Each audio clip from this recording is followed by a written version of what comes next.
Hey you, welcome back to another episode of Mind Unravel. I am your host, Imani Mitchell, also known as your favorite wellness educator. I am so grateful that you are in this space and that you are supporting this show, and I thank you so much for doing that. But most importantly, I just want to say kudos to you for showing up for yourself, because if you are attracted to this space, that means that you are trying to increase your self-awareness, to learn about different tools, information, and seek to employ them so that you can achieve your greatest potential and just really have a full life. And so I love that for you. And I'm really excited about this particular episode, although I know if you've been before, I say that quite often. However, I am super duper duper duperlicist all the things. I am super excited about this particular episode because this is the season finale of season 1. And I'm so excited about this particular episode because it marks a great achievement for myself, for this community. For so long, I've wanted to produce content consistently that seeks to uplift, to educate, and to just encourage others. And so the very fact that we were here is just so amazing, because despite all of the limiting beliefs that I still carry, the things that I feel that I was missing as far as equipment, location, again, just so many other different things. We're here, right? And so this is only the beginning. This space, this show is only going to get better. It's only going to just do greater things. And so I look forward to all of the work that we will continue to do together. So without further ado, let's hop into today's topic, which is about self-sabotaging behavior. So if you've been here before, I'm always going to start us off with a definition. And if this is your first time here, now you know. So self-sabotaging behavior refers to intentional action or inaction that undermines people's progress and prevents them from accomplishing their goals. Self-sabotage occurs when people hinder their own success. Now, I brought this topic to you guys because this past week, I noticed that I was engaging in some self-sabotaging behavior, and I always like to bring the things that I'm experiencing, the things that I've overcome, the wisdom that I have, garnered, the education that I'm receiving. Again, all of these things. I like to bring those different things to the table, because oftentimes as we're going through life, sometimes we don't have the information to put a name to the things that we're doing. So that's why, spaces like these are so important. But most importantly, sometimes we feel so alone in our own struggles, right? In our own experiences. And at the basis of this show is community, right? I want all of you all to know and understand and believe that you are not alone, despite how you may feel. There's always someone, or I don't want to say there's always someone, because sometimes, we're in seasons of isolation and they're necessary. But I'll say there's always someone who can relate. And so I think that can, provide hope, especially, when you see people constantly pressing forward, irregardless of what their situation is, right? And then obviously when they come on the other side of that gives us hope. So like I said, this past week, I really found myself indulging in some self-sabotaging behavior. And I really had to sit with myself and be honest with, one, why do I find myself in this position again? How am I contributing to my own suffering? And as we are in, this new year, this new season, whether your new year started for you on January 1st, February 1st, or just again, wherever you are, right? We have, because it's a new day, right? And so each day that we awake, we have another opportunity to examine our lives, to see what is going well, what's not, to see where we are, see where we want to go, and what is in between us, or in between that starting point and that desired point. and what do we need to do again in that interim part of getting to that desired part. And so again, for me, I'm in this season, or let me rewind.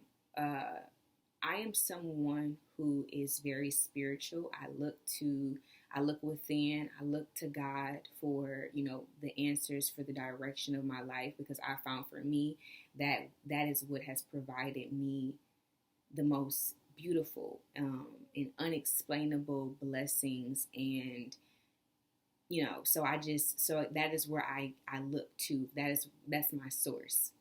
But I have also realized that for me, I've become angry with God, because I've realized that, or not I've realized, or actually, no, yes, I've realized that I feel quite out of control of my life sometimes as I'm in this relationship with God, as I'm pursuing, the things that God desires for me to do and who He's called me to be. Because oftentimes, He's calling me to do things that I may not be ready to do. He's calling me to into fasting. He's calling me into letting go of behaviors that I'm clinging so tightly to. And all of those things provide me with great discomfort. And who likes to be uncomfortable? Although I know logically that everything that, He'll have me do is for my greater good, it still doesn't feel good for me, or if it hasn't felt good to me when I've had to move when I wasn't ready to move, right?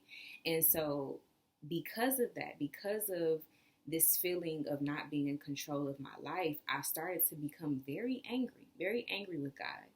And on top, and so that has kind of just been at the root of my self-sabotaging behavior, not feeling in control of my life.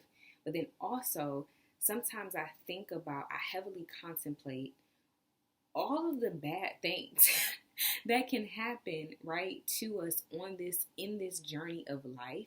And that often discourages me, because it's like, why are we placed here to suffer? Why are we placed here to, or not necessarily why we're placed here to suffer, but why must we go through suffering, right? Why must we encounter different things that really, break us down, bring us to our knees?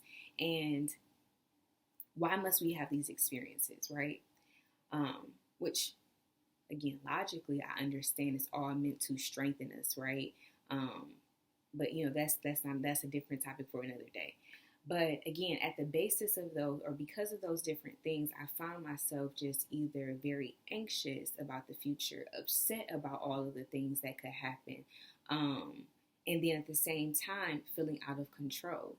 And so because I've been constantly dwelling on those things and really observing how I feel and not finding a release for it, a healthy release, that has led to me saying, okay, well, since I'm upset, since I'm anxious, since I'm sad, since I feel that it's, again, all these different emotions, because I feel all of these things, I am going to do something that I want to do, right? And so also in this season that I'm in, I'm really being very intentional with how I'm eating. I'm eating as clean as possible. I'm limiting particular meats. I'm not eating dairy, any added sugar, processed foods, and that has really no gluten. And that in of itself is very hard for me for so many different reasons. One, I love bread. I love dairy. I don't eat it as much as I used to, but I still really enjoy it. And the list continues on with that. And so when it came down to me deciding this week, like, okay, I'm going to kind of throw in the towel, or I'm going to grab the reins of my own life. I said, to heck with this particular diet that I'm eating, knowing that right now, not only has God shown me to be very, very particular with what I'm eating, I agreed to do it. I've been following it, and I know how good I feel because I'm doing it, right? I discovered my love for cooking for doing it. My discipline has increased. my creativity has increased because now, like, all the just, from learning different ways of how to prepare food and to, like, still eat how I would want to eat, but then finding healthier alternatives for that. Again, that has just like really busted me wide open with creativity, with excitement. And again, to see myself being so disciplined, that also excites me. And I'm proud of myself, right? But despite all of those great things, I decided to hinder my progress in attempts to gain control over my life. And so a couple times this week, y'all, I've been going ham with my diet. I've been eating sweet potato pie. I've been making the heck out of sandwiches, like, because again, those things, it's not that I don't desire them, it's not that I don't crave them, but I know that, one, as it relates to like my own relationship with food, and that's a big reason why I feel that God has, called me to be so particular with how I'm eating, is because I'm an emotional eater. One of the biggest self-sabotaging behaviors that there is, looking for a particular habit to cope with whatever situation that you're going through, an unhealthy habit. Because when I'm looking to my food to give me the comfort, because that's also, again, like, in this is another conversation for another day, but the reason why I love, and I think I love bread just in general, but I also notice it's a comfort food, right? I know that. Sweets, it's a comfort food. Or they are comfort foods. So I know that, again, I know that although I may like these things, I have to eat them. I have to learn how to treat them better, deal with them better, be in relationship with them better. Because even though I thought that I was taking control of my life by going to eat the things that I wanted to eat, I was really still allowing myself to be held captive by those things. Because I wanted to eat those things when I wasn't feeling good. So instead of me looking to a healthy habit, a healthy tool that I know about, that I've used, that I know the benefits of, like meditation, journaling, working out, yoga, so on and so forth, instead of doing breath work, talking to someone, instead of me doing those things, I said, I'm going to go and do what I want to do. I'm going to eat how I want to eat. And I knew exactly what I was doing. And I'm bringing this topic, my story, to the forefront because as we are trying to propel forward, as we are trying to accomplish amazing things, y'all, we are holding on to so many different things. We are engaging in so many different behaviors, whether consciously or unconsciously, that are single-handedly preventing us from making the progress that we want to make. And so it is up to us to be able to sit down with ourselves and to get crystal clear on what the heck is going on, right? Because I know for me, when I really sat back, and looked at what I was doing and why I was doing it, I realized, okay, I feel out of control of my life. I'm angry.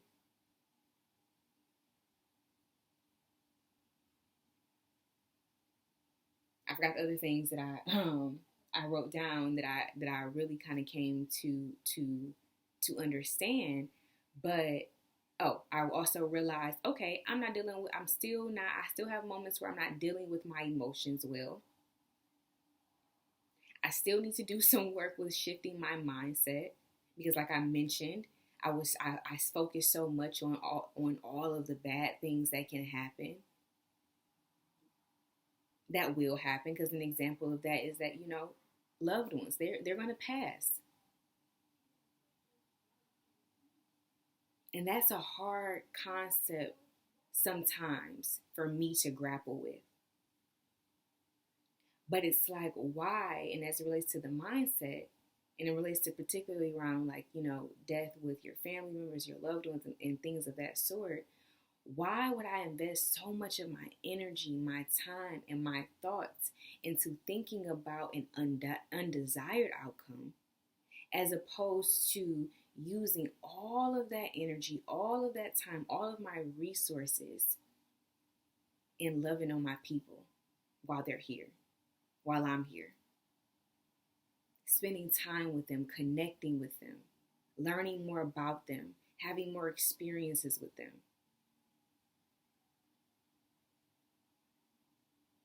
So I say all that to say is that when it comes to acknowledging our self-sabotaging behavior, acknowledging what's disrupting us from making consistent strides and from getting to our desired outcomes, and putting aside those things that are really no good for us, it takes us to sit with ourselves, to start to have those introspective conversations with ourselves.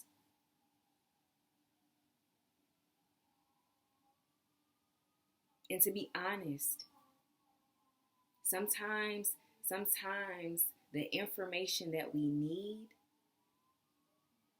comes from honesty, and sometimes it doesn't feel good to discover, to find out, or to think about, because a lot of times our self-sabotaging behavior, it stems from past relationships, whether, those relationships with our parents, or a relationship with a significant other, or an authoritative figure.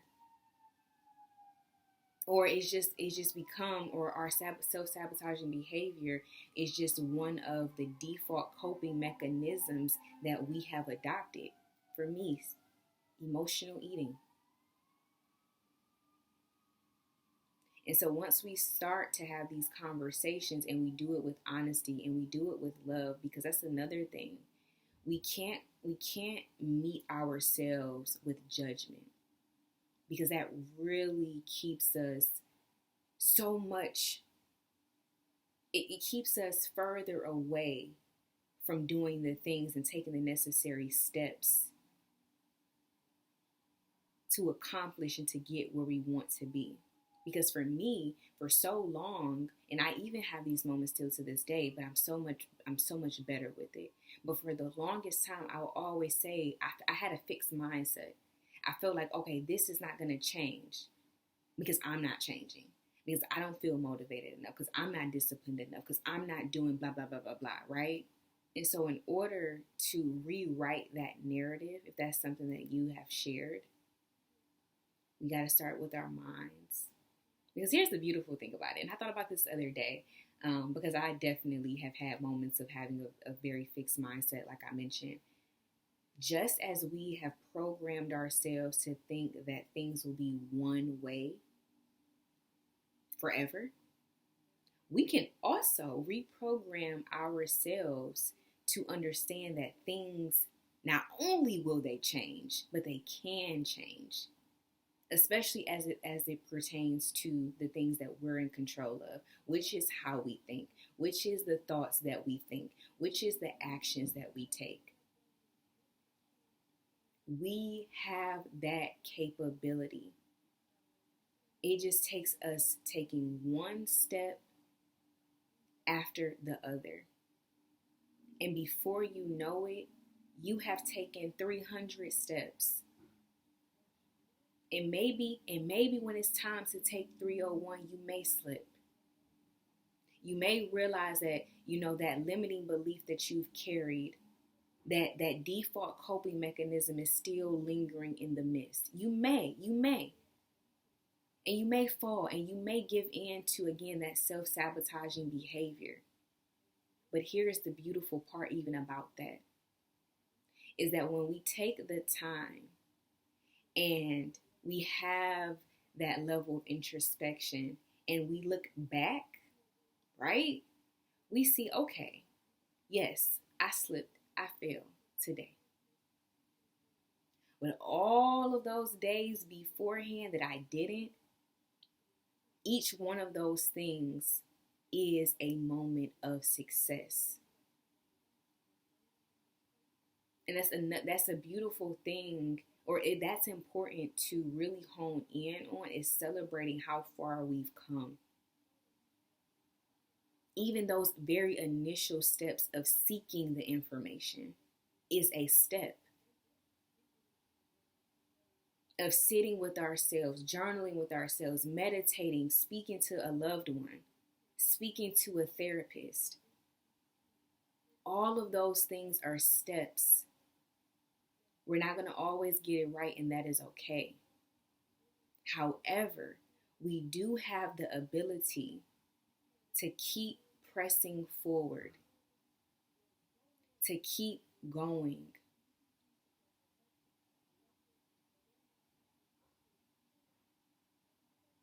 I used to get so down on myself about, when I would mess up, or, I've been doing so well with this. Even this week, I had my moments of like, okay, how am I ever going to not be controlled by food? How am I, or when am I going to get to the point where I don't allow my desires to overcome what I know?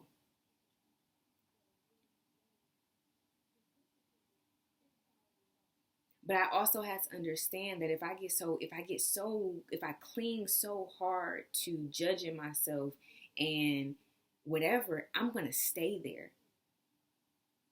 I'm going to spiral even further. So I got to turn this thing on its head. I got to dig, because obviously if I'm still meeting self-sabotaging behavior, and it's the same thing too, if I'm still coming in contact with it, then that means there's more work to be done. And I hold even so much great gratitude for that level of awareness. And now it comes time to understanding, okay, what is the part that I'm playing in my suffering, in my own suffering, and what can I do to make even greater strides than I have?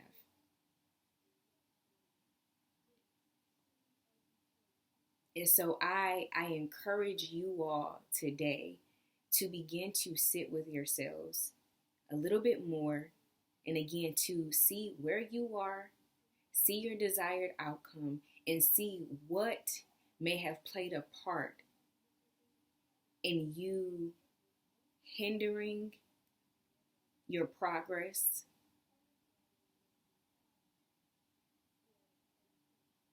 What is keeping you from even starting? And so I wanted to share with you all today some of the things, because again, I'm still figuring this thing out. I want to get better. I know what has worked for me, but again, I want to get better, right? And so some things that I want to try to offset my self-sabotaging behavior is seeking an accountability partner, focusing on what I can control, keeping my whys at the forefront of my mind, rewarding myself more for the things that I have done well and that I'm proud of, and keep track of my progress, which I believe which I know will help motivate me to keep going and to observe how far, or how consistent I've been. So essentially, an example of that is like, okay, if I say that I want to work out every day for 2 weeks, an example of that could look like, maybe I have a jar where I put marbles in. Every time I work out, I put a jar in that, or I put a marble in that jar. Or maybe you're making X's on a calendar, whatever that could look like. The point is that when we're able to physically see, right, what we're doing, how we're doing, not only are we writing our narrative about the things that we feel like we may not can overcome, that we can't achieve, we start to see, that was wrong, that was a lie, and we can. And that gives us hope that we can continue making great strides, that we can go even further. So, I encourage you all to begin to sit with yourselves again, to see what behaviors you gotta let go of, How are you hindering your progress? What behaviors are preventing you from getting where you want to be? Whether that's action or inaction. And then, if you've already been on this journey, but you're still meeting those self-sabotaging behaviors, I want you to take stock of what you have been doing that has worked, that has, kept you from not self-sabotaging, but then to see what other things can you try out to see if that will take you even further or it will work out even better for you. And that brings us to a final close for season 1. Thank you so much. Thank you so much for supporting this season, for whenever you come across it. I'm so grateful for your viewership, your participation. And so if you felt that any of this information resonated with you, please like, share, comment.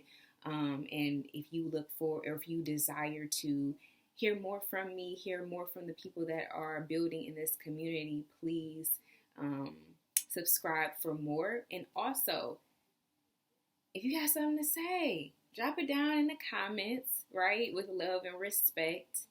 I encourage all thoughts, again, with that love and respect at the forefront of your minds. And I look forward to seeing you back here for season 2.